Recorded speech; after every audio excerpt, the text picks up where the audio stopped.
Tapi saya pernah lah viralkan dia sebabnya sebabnya dia larikan anak. So saya nak tahu dia duduk mana. So saya terpaksa gunakan social media ni untuk cari dia orang kat mana. So banyaklah orang-orang dekat situ yang bantu saya, yang call saya, "Oi, dia orang ada kat sini sebenarnya. Dia orang ada kat sini." So saya dari situ saya naik bas.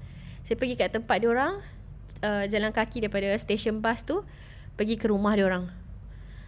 Sebab kat situ taksi susah lah nak. Time tu memang susah nak jumpa lah. Grab tak ada masa tu? Masa tu dia dekat Perlis memang. Oh. Sorry, faham. So awak dekat KL masa tu? Okay, So faham. saya lalu jalan situ memang susah lah nak Grab kan. Lepas tu jalan kaki memang daripada stesen bas pergi kat rumah dia orang nak jumpa anak. Lepas tu masa tu adalah satu video saya record.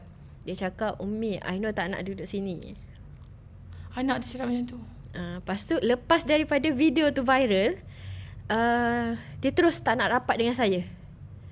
Dia cakap, lepas tu diorang ni mesej saya, diorang cakap Ainur ni sebenarnya tak nak pun dekat hang tu. Dia cakap setelah dekat kau dia tak nak. Dia cakap dia saja je buat macam tu. Dia cakap macam tu lah. Dia macam manipulate kita balik. Dia cakap macam-macam.